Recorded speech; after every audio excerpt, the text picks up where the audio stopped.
Akkam jirtu hordoftoonni chaanaalee Urjii Tawaahidoo marti keessanii akkam jirtu nageenyi jaalalli araarri Kiristoos bakka jirtanitti lafa jirtanitti isiniif haa baay'atu akkam jirtan akkam yoo nageessan akkam turtan dhugaa dubbachuu fi yuutuubii kana abdii kutuuf jirra jechuuf malla bakka maal jechuu gooti viidiyoo nuti hojjennu gonkumayyuu ilaalamaa jiru viidiyoo nuti dalagnu gonkumayyuu dhugaan siniin jira aga ammaatti amma biyaansi guyyaa 3 yookaan torbeetti tokko qofa gadhiisarra. Maalifi namoonni baay'ee ilaalan jiran jechuudha maatii waan waaqayyo. Kanaaf mee hundumti keessan iyyuu miseensa keenya kan taatan kan nu hordoftan hundumti keessan dura osoo ajandaa keenya guyyaa har'aatti hin galiin duratti dhugaan siniin jedha. Isti copy link share nuuf godhaati obboleewwan keenya biraan nuuf ga'a. Maaliif obboleewwan keenya hundumti isaaniiyyuu qaqqabuu dhagahuu qabu gati ta'eefidha jechuudha. Kanaafuu hundumti keessan iyyuu maqaa waaqayyoon share akkasuma immoo warroonni mana kana follow hin goone yookaas immoo subscribe hin goone mana kana subscribe warroonni hin goone subscribe godhaa siniin jenna miseensi keenya immoo akkuma barame like share gochuu hin dagatinaa siniin jenna. Egaa har'a immoo dhugaa dubbachuu fi wanta baay'een ajaa'ibee fi akkasumas immoo waan baay'ee nama dhibu tokko isinitti himu. Innis maalidha? Waa'ee amantaa Prootestaantii kana keessatti obboleessa keenyan beektan ta'a yeroo hedduu mana amantaa keenya irratti kan qoosu Paaster Tizitaa kan jedhamu jira. Inni suni dhugaa waaqan siniin jedha. Har'a immoo zeema mana kiristaanaa keenyaa yoo siniin jedhu neeynee kan jedhuu fi akkasumas immoo yitbaarak kan jedhu fudhachuudhaan faarfannaa isaan hojjete jechuudha zeema mana kiristaanaa keenya kanaan jechuudha. Egaa kuni maal agarsiisa? Warroonni beektu kuni dhugaan siniin jedha. Attuma qofa warra ortodoksiin yookaas immoo ortodoksii malee dhaabbachuu warra hin dandeenyedha isaan. Garuu manni amantaa keenya yookaan immoo warroonni ortodoksii faarfannaa isaanii gonkumaan faarfatan. Ila hubadhaa. Amma amantaa dhugaa ta'uun ishee waan baay'ee irraa baruu dandeessan maatii waan waaqayyo. Amma kan isinitti himu maalidha tokkoffaani osoo nuti yookaas immoo ortodoksionni amantaa isaanii faarfanne yookaas immoo faarfannaa isaanii faarfanne ishoo garuu immoo nuti amantaa isaanii gonkumaa yoo faarfannu isaan immoo faarfannaa amantaa keenya sirrittiin faarfatu. Kanamma jechuun maal jechuudha? Amantaan kun dhugaadha garuu rakkatanii deemanii jechuudha laalaa badda. Ariitanii deemanii jechuudha. Mee viidiyoo baay'een ajaa'ibe dhugaan isin ija samuuna kana kan zoora jiru miidiyaa irraa isinitti agarsiisa. Innis maalidha? Faarfannaadha jedhanii meesti laallee walitti adeemu hundumti keessanuu viidiyoo kan laala daawwadhamu. Baay'ee nama dhiba dhugaa waaqa.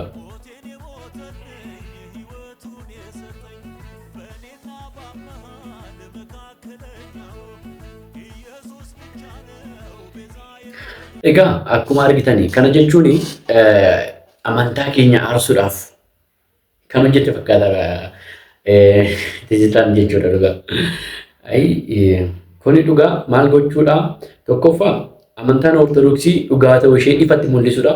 Lammaffaan immoo isaan amantaa ortodoksiin ala dhaabbachuu akka hin dandeenye ifatti mul'isuudha. Sadaffaan immoo maalidha yoo jenne dhugaa dubbachuu fi hattooma kun. Hattooma waan biraa miti. Zeemaa mana kiristaanaa tokko manni kiristaanaa of dandeesse dhaabbattu haatanii akkasiin faarfannaa zeemama sanaan faarfannaa hojjechuun riitimuma sanaan hojjechuun dhugaa kun na hornu baay'ee nama horiidha dhugaa. Paaster Tizitaan jechuudha. Ortodoksiitti deebi'uuf waa rakkate ta'a. Natti fakkaata dhugaa waaqan isinitti hima. Waa rakkachuu yookaas immoo waa rakkatii namaa hafe fakkaata. Maaliif jennaan ragaadhaan isinitti hima dhugaa. Viidiyoo tokko baay'ee na ajaa'ibatu kun isinitti agarsiisa. Yoo isiniin jedhu qamisii gaawonii duraan tajaajilaa ture tajaajila mana kiristaanaa duraan inni tajaajilaa gatii tureef isa kaawwatee armaal jedha. Baay'ee yaade qamisii kana jedhe. Guyyaa har'aa jechuudha viidiyoo gara TikTokiin argee tokko isinitti hima. Viidiyoon kunis maal argita? Obboleessi keenya kun Paaster Tizitaa kan jedhamu kun jechuudha. Gaawonii mana kiristaanaa keenyaa uffate.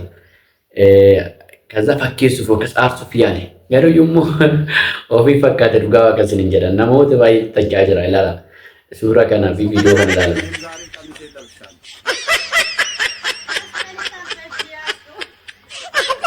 Argitanii mana kiristaanaa kana keessa yoo ba'anii namoonni hundinuu maal ta'u dhugaa waaqan isiniin jedha. Dhugummaan mana kiristaanaa kun ifatti ifaa fi deebi'uuf garuu rakkatu baay'een isaanii. Kana paaster Tisitaa bichaa miti dhugaa waaqa isinitti himaa. Paaster Tisitaan wanta qulqulluu himamu. Bakka tachee fite, arrabse fite, arrabbii hunda gaggeessee faarfannaa keenyan baase amma maal jedha qamisiidhaan dhufe immoo. Qamisii mana kiristaana keenya tajaajiltoonni ittiin tajaajilanii dhufe tajaajilaa jira jechuudha.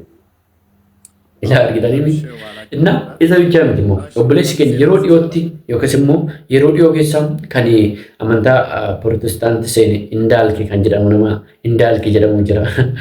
Inni sun immoo dhugaa waaqaan isinitti himaani. Yeroo tokko tokko faarfannaa Ortodoksii dhaggeeffata ni mararfata. Yoo argitan ta'e jechuudha sooshaal miidiyaa kana irratti jechuudha. Isa qofa osoo hin taane immoo har'a immoo maal godhee tsinaaxilii fi maqooma qabateetti waaqa galateeffannaa jedhe. Samuuna amantaan keenya Ortodoksii waaqa beektu waaqa baay'ee qaban jedhanii warroonni akkasitti qeeqaa turan sun har'a garuu wanti amantaan Ortodoksii gaggeessaa jiru jechuudha. Jiruufis yaadu laala hubadha. Jiruufis yaadu yoo isin hin jedhu amma fakkeenyaaf Indaalki kan jedhamu kun amma maquma fi tsinaaxilii qabatee qo'achaa jira jechuudha. Ilaalame asirratti viidiyoo kana ilaala. Qo'achaa jira inni akka isaatti. Qo'achaa jira.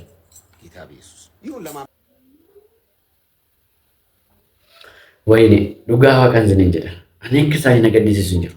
Garuu obboleewwan keenya hundumti keessaa nandara lafaa kan jirtan barri kun bara hammaati dhugaa waaqaan isinitti hima. Kanaaf hundumti keessaniyyuu amantaa keessan sirriitti eegaa. Waa'ee amantaa keessanii baraa. Gaaffii qabdanis immoo nu gaafadhaa rakkoon qabu amma danda'amu ni deebisna. Warroota yoo hin beekne immoo abboota keenya gaafanna rakkoon qabu beekan waaqayyo qofaadha gadi ta'eef. Beekan waaqayyo qofaadha. Namni beekan hin jiru jechuudha. Kanaafuu hundumti keessaniyyuu warroonni isinii danda'amu akka amantaa keessanitti jabaatan. Bara kana gama garagaraatiin dhufanii isin gorsuu danda'u. Gama garagaraatiin isin jedhu afaaniin dhufuu danda'u. Afaanii Ortodoksiin afaan Oromoo kana lallabuu baachuu dandeessi isin jechuu danda'u. Akkasumas immoo amantaa kana siyaasaan wal qabsiisuu danda'u. Wantoota baay'eedhaan isin dogongorsuu danda'u. Kanaafuu hundumti keessaniyyuu irraa of eeggadhaa dhugaa. Irraa of eeggadhaa. Inni biraa immoo obboleewwan keenya tokko warroonni sooshaal miidiyaa kana hordofaa jirtan. Warroonni sooshaal miidiyaa kana hordofaa jirtan xiqqishuma warroonni feemasii argatan yookaan feemasii ta'anii yookaan beekumsa nama biratti qabaatanii amantaa akka wanti itti ilaalaa jiran yoo isin jedhu har'a amantaa Ortodoksii kana yoo faarfatan faarfannaa amantaa Ortodoksii kana yoo faarfatan borummoo amantaa biraa kuni baay'ee nama gaddisiisa. Maaliif jennaan wanta hin taanedha. Maaliif Oromoon maal jedhaa miila lama qabaniif muka lama koranii jedha. Ilaaltanii yaada lama qabaachuu dandeenya. Akkasumas immoo waan garaagaraa yaaduu dandeenya. Garuu yommuu kan waaqessuu fi kan faarfannu amantaa Ortodoksiin akki seerrii fi sirni mana kiristaana keenya nu eeyyametti ta'uu qaba. Akka sirnii fi seerri mana kiristaana keenya eeyyametti ta'uu qaba. Yoo akkas hin taane dhugaa hin banna maatii waan waaqayyo. Beekumsa keenya ilaallee amantaa keenyatti yoo qaanaaf namoonni baay'een maal godhu yoo argi danda'e dhugaa waaqa. Xiqqishuma beekaman ta'an tokkoffaa maal godhu fannoo ofirraa kutu. Kuni garuu gowwummaadha. Biltummaa miti kun dhugaan isiniin jedha. Amantaa keessanitti bakka feeskaa guddattanis kan nama guddisu waaqayyo dhagatti ta'e. Kanaaf hundumti keessaniyyuu wanti gochuu qabdan maal amantaa keessanitti qaana'uu qabdani. Namoonni baay'een har'a wanta akkasitti argina jechuudha obboleewwan keenya. Dhugaan isiniin jedha. Namoota baay'ee irratti argaa irraa. Namoonni baay'eenis akkas gochaa jiru wanta. Kanaafuu hundumti keessaniyyuu akka akkas hin taane maqaa waaqayyoo isin gaafanna jechuudha obboleewwan keenya. Hundumti keessanuu jajjabaadhaa dhaabbadhaa. Akkasumas mana kiristaanaa keessa deddeebi'aa warroonni ala jirtan hundumti keessan immoo amantaa keessan bara waa'ee amantummaa keessanii waa'ee maalummaa amantaa keessanii akkasumas immoo wanti isinii hordofaa jirtan kun dhugaa fi soba ta'uu yookaan dhugaa ta'uusaa adda baasaa isiniin jedhamaati waan waaqayyoon isinaa eebbisu eebbifama.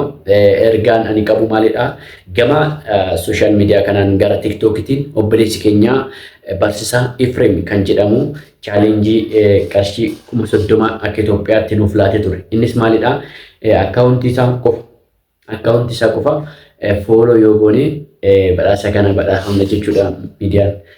Nuti jechuudha obboleewwan keenya hundumti keessanii warroonni gara yuutuubii keenya namoota 10,000 oliidha sabiskiraayibii kan qabnu subscribe onni kun hundumti keessanii warroon isinii danda'amu daqaatii obboleessa keenya Barsaa Efreem jedha search godhaati TikTok irratti search godhaati TikTokidhaan follow qofa nu godhaa isiniin jenna nu jajjabeessa isiniin jenna dhugumatti eebbifamaayi waaqayyoon isin haa eebbisu waaqayyoon hunduma keenya nu haa eebbisu waan an badeef immoo ifama guddaa isiniin jenna maaliif jennaan dhugaa TikTok YouTube nan hojjedhu baay'een isaan laalamaa jiru kanaaf gara TikTok dhaqee kanaaf hundumti keessaniyyuu nu jajjabeessaayi share godhaayi akkasumas immoo warroonni subscribe hin goone subscribe godhaayi isiniin jenna obboleewwan keenya eebbifamaa waaqayyoon isin haa eebbisu.